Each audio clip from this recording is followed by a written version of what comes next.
ना अपील, ना वकील, ना दलील। मोहन यादव को उनकी भरपाई करनी पड़ेगी हर हाल में, कि जो उनकी संपत्ति को नुकसान हुआ है वो बाद, अगर आरोपी है तो अपराध सिद्ध होगा तो वो जेल जाएगा, जो सजा कोर्ट के द्वारा होता है वो दिया जाए उसे। लेकिन जो अभी नुकसान हुआ है उसकी भरपाई सुप्रीम कोर्ट सरकार से करवाए।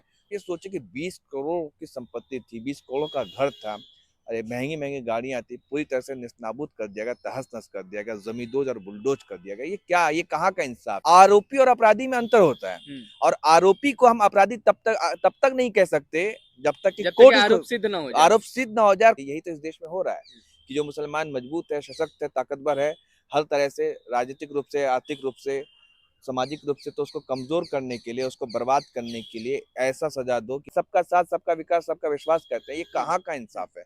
क्या मुसलमानों की मुसलमानों से इसी तरह दुश्मनी निभाया जाएगा? अवैध बिल्डिंग पर अगर आप नजर डालेंगे तो आफरीन फातिमा के वालिद साहब जावेद साहब जब किसी एक प्रोटेस्ट को लीड कर रहे थे, तो जब प्रोटेस्ट को लीड कर उसके बाद उनका घर अवैध हो जाता है, उसके बाद नूह मेवात में हिंसा होती है, उसके बाद घर अवैध हो जाता है, खरगोन में हिंसा होती है, उसके बाद घर अवैध हो जाते हैं। तो ये मतलब एक तो निशाना ही इसको कहा जा सकता है। इस तरह से मुसलमानों के खिलाफ नफरत का माहौल है, मुसलमानों को दबाने और मुसलमानों को कुचलने की ये साजिश है। मौजूदा हालात ऐसे हैं अफजल साहब कि ये 7 साल की बात छोड़िए, आप किसी घटना में आप आरोपी पाए जाइए तो आपके घर का ऐसे चेकिंग होगा, आपके घर भी अवैध साबित हो नहीं तो सकते अभी हैं। डिमोलिश खैर इतने हो चुके हैं कि आप पहले तो उंगली पे गिन लेते थे, फला फला फला जगह फहरिस्त पे हुई काफी है। लंबी हो गई अब है। फहरिस्त इतनी लंबी है कि आप उंगली पे नहीं गिन सकते हैं बार बार। लेकिन एक बात कही जाती है अफजल साहब कि सुमोटो सुप्रीम कोर्ट को एक्शन लेना चाहिए।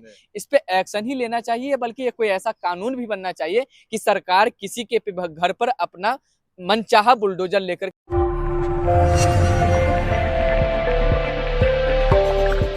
मध्य प्रदेश के छतरपुर में कांग्रेस नेता के घर पे बुलडोजर चलाया गया है। ये बुलडोजर पहली बार नहीं चला है, इससे पहले भी आपने देखा होगा जिस प्रकार से खरगोन में बुलडोजर चला, जिस प्रकार से नूह मेवात के अंदर बुलडोजर चलाया गया। बुलडोजर अब कैसे चलता है ये चीजें सबको पता है, और मैं कांग्रेस नेता की कितना का नुकसान हुआ है बुलडोजर चलने से मैं वो कीमत भी नहीं बताऊंगा। अभी हमारे साथ साथी पत्रकार हैं अफजल आलम, उनसे बातचीत करेंगे कि जिस प्रकार से कांग्रेस नेता के घर पे बुलडोजर चला है। ये बुलडोजर ऐसा पहली बार नहीं था जब किसी के घर पर पहुंचा है। देखिए आफ्ताब, शेक्सपियर ने कहा था कि नाम में क्या रखा है, लेकिन हिंदुस्तान में यानी भारत में योगी आदित्यनाथ का एक मॉडल बुलडोजर बुलडोजर मॉडल आप उनकी रैलियों में भी देखेंगे 2022 में, तो सब बुलडोजर को चर्चा में लाया गया। तो हर किसी को लगता है कि योगी आदित्यनाथ मतलब अचानक से आ गए भारतीय राजनीति में। कोई नहीं, किसी को नहीं लगता था कि वो मुख्यमंत्री बनेंगे। क्यों आए? क्योंकि वो मुसलमानों के खिलाफ नफरत भरे जो भाषण देते थे, मुसलमानों को खूब जितना जलील कर सकते वो कर सकते हैं। उनको इसी का इनाम मिला कि वो सांसद बने, फिर जो है मुख्यमंत्री बन गए। अब मुख्यमंत्री जब बने तो फिर उसके बाद जो कार्रवाई उनका बुलडोजर पे हुआ, उसके जिस तरह से मुसलमानों के घर को तोड़ा गया, जो भी मुसलमान जितना परेशान कर सकते थे वो किया। तो उनके नक्शे कदम पर बीजेपी के जितने ही मंत्री हैं, जो अभी मोहन यादव है, उनको कौन जानता था? उनको मुख्यमंत्री बना दिया गया। अब उनको लगता है कि हम अगर सत्ता बचा सकते हैं, कुर्सी तभी बचेगी मेरी जब हम इस तरीके से मुसलमानों को प्रताड़ित करेंगे, कुछ लोगों को, चंद लोगों को खुश करने के लिए। तो मैं कहना चाहूंगा कि भाई साहब, शहजाद अली जो छतरपुर के कांग्रेस कमेटी के उपाध्यक्ष रह चुके थे, पूर्व उपाध्यक्ष थे, उनका जो मकान था, आलीशान मकान, जो कोठी, जो बिल्डिंग है, जो देखने में कितना खूबसूरत लग रहा था। तो एक शेर है बशीर वद साहब का कि लोग टूट जाते हैं एक घर बनाने में और तुम तरस नहीं खाते बस्तियां जलाने में। अब सवाल ये आता है कि प्रशासन ने ये कहा कि ये अवैध है, 24 घंटे के अंदर अवैध बता करके उसको निस्तानाबूद कर दिया गया, जमींदोज कर दिया गया, उसमें बुलडोजर चला दिया गया।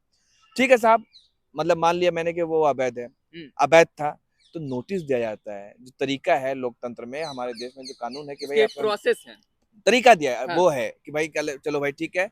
लेकिन यहाँ पे क्या मामला है कि भाई मामला ये था कि भाई लोग, भीड़ जो है थाने पे पत्थरबाजी करती है, और मुख्य आरोपी बना दिया गया शहजाद अली। शहजाद अली क्यों? क्योंकि पैसे वाले थे, अमीर थे, और उनका बिल्डिंग था, वो सूखदार इंसान थे, ताकतवर इंसान थे। तो उनको कमजोर करने के लिए, उसको जमीन पर लाने के लिए, यही तो इस देश में हो रहा है कि जो मुसलमान मजबूत है, सशक्त है, ताकतवर है, हर तरह से, राजनीतिक रूप से, आर्थिक रूप से, सामाजिक रूप से, तो उसको कमजोर करने के लिए, उसको बर्बाद करने के लिए ऐसा सजा दो कि वो मिट्टी मिल जाए और कुछ नहीं। तो वो बाबा का याद है ना, मिट्टी मिला देंगे, तो वही यहाँ पे हो रहा है। नहीं देखिए, तो एक कमाल की बात आप ये देखिए कि अवैध बिल्डिंग पर अगर आप नजर डालेंगे तो आफरीन फातिमा का जिस तरीके से घर प्रयागराज में जब उसके याद होगा आपको, ठीक उनके वालिद साहब जावेद साहब जब किसी एक प्रोटेस्ट को लीड कर रहे थे, तो जब प्रोटेस्ट को लीड कर उसके बाद उनका घर अवैध हो जाता है, उसके बाद नूह में बात में हिंसा होती है, उसके बाद घर अवैध हो जाता है, इसमें एक खरगोन पॉइंट में है, हिंसा होती है, उसके बाद घर अवैध हो जाते हैं। तो ये मतलब एक तो निशाना ही इसको कहा जा सकता है ना। आफ्ताब इस पे ठीक है, मैं एक पहले उस पे बाद में आता हूँ। चलिए वो अवैध है, घर अवैध है, तो अवैध है, आपने घर को गिरा दिया। जो गाड़ियां लग्जरियस गाड़ी है, लग्जरियस गाड़ी है, हर तरह की फॉर्च्यूनर, स्कॉर्पियो और एक गाड़ी और थी कोई, जो लाखों की जो कीमती गाड़ियां थी, उनका क्या कसूर था? वो भी अवैध थी क्या? क्या वो चोरी करके लाए गए थे या डकैती करके लाया गया था, किसी छीन करके लाया गया था क्या, कि उसको जिस तरह से बुलडोजर पे मैश किया गया उसको, वो क्या था? सवाल ये है। और सुप्रीम कोर्ट को स्वतः संज्ञान लेना होगा, सो मोटो कॉग्निजेंस लेना होगा, तब जिस तरह से मुसलमानों के खिलाफ नफरत का माहौल है, मुसलमानों को दबाने और मुसलमानों को चलने की ये साजिश है, और वो संवैधानिक पद पर बैठ करके जो शपथ लिया गया, मोहन यादव ने शपथ तो लिया होगा ना, कि भाई बिल्कुल। हर किसी के साथ भी भेदभावपूर्ण रवैया नहीं अपनाएंगे, राजधर्म में भी कोई चीज होती है। ये खुद अटल बिहारी वाजपेयी जो प्रधानमंत्री नरेंद्र मोदी के गुरु रह चुके हैं और भाजपा के दिग्गज नेता, तो वो जो थे फाउंडर मेंबर थे, उन्होंने कहा नरेंद्र मोदी को, भाई राजधर्म में भी कोई चीज होती है। अब ये सवाल आता है, अंग्रेजों ने एक वक्त में कानून लाया था 1919 में, पता है कौन सा? वो लाया था रोलेक्ट एक्ट, जिसको नाम दिया गया था काला कानून। ना अपील, ना वकील, ना दलील। मतलब अगर किस आपके ऊपर ये लग गया कि आपने ये काम फला काम किया है, आप सीधा जेल के अंदर। आप ना तो अपील कर सकते हैं, ना वकील रख सकते हैं, ना दलील कोर्ट में जा सकते हैं। वही चीज वही बुलडोजर वही तंत्र पे बस वही लागू हो सेम रहा है। वही, तो उसके खिलाफ क्या हुआ था? आंदोलन हुआ। आंदोलन तो जो जालियांवाला बाग आज इतिहास में दर्ज है, वो क्यों दर्ज है? उसी के खिलाफ तो था कि आप किसी को भी पुलिस आएगी, पकड़ेगी कि हाँ तुमने ये काम किया है, तुम जाओ अंदर, बस चले गए अंदर।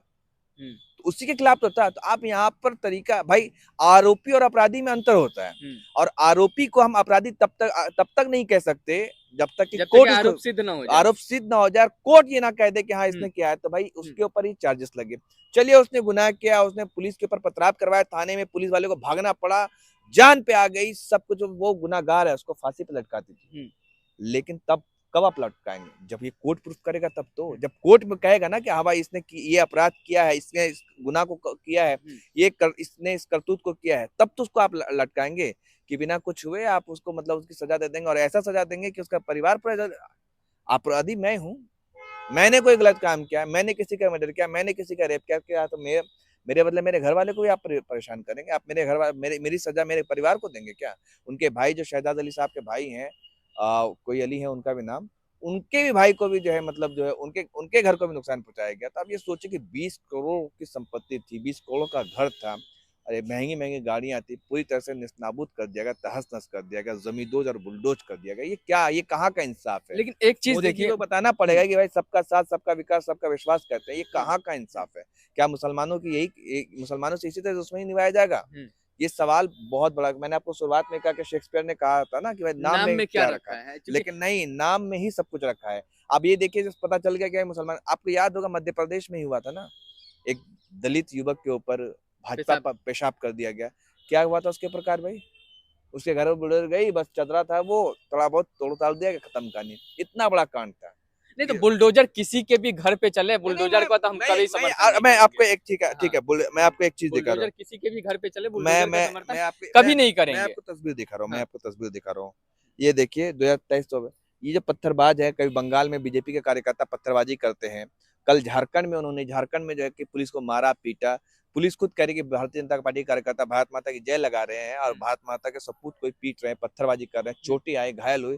क्या वहां भी भारतीय जनता पार्टी के नेता और ये मुख्यमंत्री कहेंगे कि यहाँ जो जितने भारतीय जनता पार्टी के कार्यकर्ता हैं उनके घर पर बुलडोजर चला दिया जाए? कहेंगे? ये मानते हैं? अगर ये बुलडोजर ही न्याय है और बुलडोजर के द्वारा इंसाफ होगा, इंसाफ मिलेगा, तो चला दिया जाए।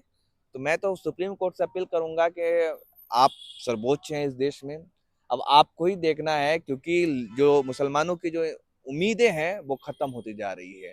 जिस तरीके से उनके साथ अन्याय हो रहा है, जिस तरीके से उनके साथ नाइंसाफी हो रही है, जिस तरीके से उनको हर तरह से तकलीफें दी जा रही हैं, वो यकीनन नाकाबिले बर्दाश्त है। तो सुप्रीम कोर्ट को सो मोटो कॉग्निजेंस लेकर के मोहन यादव को उनकी भरपाई करनी पड़ेगी हर हाल में, कि जो उनकी संपत्ति को नुकसान हुआ है वो बाद, अगर आरोपी है तो अपराध सिद्ध होगा तो वो जेल जाएगा, जो सजा कोर्ट के द्वारा होता है वो दिया जाए उसे। लेकिन जो अभी नुकसान हुआ है उसकी भरपाई सुप्रीम कोर्ट सरकार से करवाए। और जितने भी अगर अवैध था तो 7 साल तक, ये रिपोर्ट है कि 7 साल तक वो मकान, वो घर, वो बिल्डिंग, वो आशियाना बन रहा था। तो 7 वो साल तक अवैध एकाएक कैसे नहीं, नजर नहीं, में आ जाता है, ये चीज तो अलग समझ मैं में यही नहीं तो कह आती। रहा हूँ कि हाँ। 7 साल तक वो घर बन रहा था, तब अवैध नहीं था। और अवैध था तो वो उसमें बिजली कैसे पहुंची? पानी कैसे पहुंचा? ये ये सरकारी सुविधाएं कैसे पहुंची? कैसे पहुंचा? ये इसका ये एक बड़ा सवाल है। ये सवाल, इसका जवाब जो है वहाँ हम्म, के लोकल प्रशासन को, जो अथॉरिटीज है, उनको उनको भी उतनी ही सजा मिलनी चाहिए। अगर ये अवैध था, 24 घंटे के अंदर अगर ये अवैध हो गया, तो जितने भी जो नगर पालिका के, नगर निगम के वो जो अधिकारी हैं, उन सबको सस्पेंड करके उनको भी जेल में डाला जाए कि आखिर उसने घूस तो नहीं लिया था अगर अवैध था। तो अगर 7 साल तक अवैध, मैं मान लू यहाँ पे ये अवैध जमीन, सरकारी जमीन है, हम्म, अवैध जमीन है, हम्म, मैं जाकर घर बना लूं, हम्म, अब प्रशासन सोया, मैं प्रशासन को पैसा दे दूं, हम्म। तो मतलब ये तो प्रशासन ने घुस लिया ना। तो वो उनके ऊपर भी कार्रवाई होनी चाहिए। नहीं और नहीं, नहीं लेकिन तो हाँ, मौजूदा हालात ऐसे हैं अफजल साहब कि जी, ये 7 साल की बात छोड़िए, हाँ। आप किसी घटना में आप आरोपी पाए जाइए तो आपके घर का ऐसे चेकिंग होगा, आपके घर भी वे अवैध साबित हो नहीं तो सकते हैं। अभी तक ईडी, सीबीआई जो हाँ। विपक्ष के नेता के घर पे जा रही थी, अब मुसलमान है तो बस सीधा बुलडोजर चला करके कहानी खत्म कर। लेकिन मैं तो एक मतलब ये है ना कि मुसलमान किसी चीज को लेकर प्रोटेस्ट ना करे, हम्म, धरना ना करे, ये हमारा संवैधानिक राइट है। अगर हाँ, शांतिपूर्ण प्रदर्शन करना, ये हर भारत के नागरिक का, उनका संवैधानिक मौलिक फंडामेंटल अधिकार हाँ। है, फंडामेंटल राइट है। हम्म, हाँ, अगर उसने पत्थरबाजी की है, हम्म। किसी तरह से हिंसा भड़काने की, नफरत फैलाने की, या किसी और भी तरीके से समाज में बैनमस फैलाने की कोशिश की है, तो उस उसके पर ऊपर कार्रवाई कार्रवाई होनी चाहिए, कार्रवाई होनी बिल्कुल चाहिए। कार्रवाई होनी चाहिए। लेकिन जिस तरीके से अभी देखिए आपने, दलितों का प्रदर्शन हुआ, दलित पिछड़ों का, आदिवासियों का हम्म, प्रदर्शन हुआ, सुप्रीम कोर्ट के फैसले के खिलाफ प्रदर्शन हुआ, देश भर में प्रदर्शन, पूरा भारत बन रहा। तो हर किसी को अपना राइट है, अधिकार है। हम्म। जब उनके नबी को, उनके मानने वाले जो हुजूर सल्लल्लाहु अलैहि वसल्लम, उनके ऊपर गलत बयानबाजी की गई, मुसलमान अपनी भावना को, जो उनकी आहत हुई, उसके खिलाफ वो सड़क पर आए कि भाई उनको ऐसे बाबा जो हैं, जो नफरती भाषण देते हैं, उनको उनको गिरफ्तार किया जाए। क्योंकि कुछ लोगों के लिए वो बन गया है कि भाई लाइमलाइट में आना है, चर्चा में आना है। इस तरह से नुपुर शर्मा ने बयान दिया था, उसके बाद मतलब लोग सड़कों पर आए, पूरे देश में आए, ज्ञापन गया, बीजेपी ने कार्रवाई की, बीजेपी ने उनको हटा दिया, ठीक है, अपनी पार्टी से।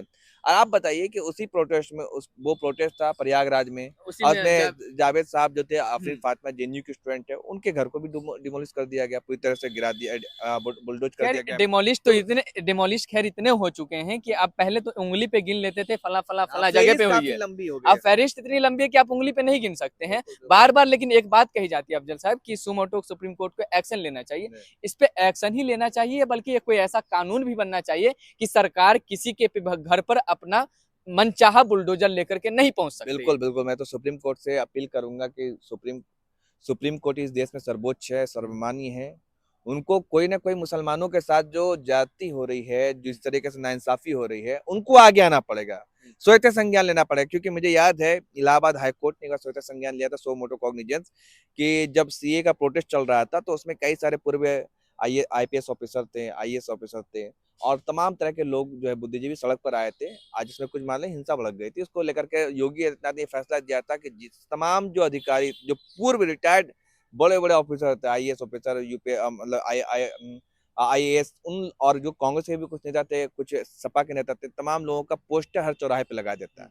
लेकिन इलाहाबाद हाई कोर्ट ने सोमोटो कॉग्निजेंस लिया, स्वतः संज्ञान ले करके कहा कि जल्दी से, और कहा यह भी गया था कि तमाम भरपाई जो है, जो भी नुकसान हुआ है, थोड़ा बहुत नुकसान हुआ था, उसका जो है सरकारी संपत्ति का जो भी नुकसान हुआ है, यही लोग भरेंगे।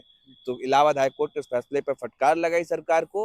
और जो पोस्टर लगाने के हर चौक चौराहे पे था कि ये दंगाई है, जिन्होंने दंगा फैलाया था शहर में, ये ये हिंसात्मक रूप से आंदोलन कर रहे थे, तो वो इलाहाबाद हाईकोर्ट ने सो मोटो कॉग्निजेंस लेकर के उस फैसले को पलटा था, सरकार को फटकार लगाई थी। तो मैं उम्मीद करता हूं कि सुप्रीम कोर्ट जरूर जागेगा, सुप्रीम कोर्ट को इस पर संज्ञान लेकर के कार्रवाई करनी चाहिए, और सरकार को फटकार लगा करके जो भी नुकसान हुआ है उसकी भरपाई, और साथ साथ कंपनसेट भी करना चाहिए उनको।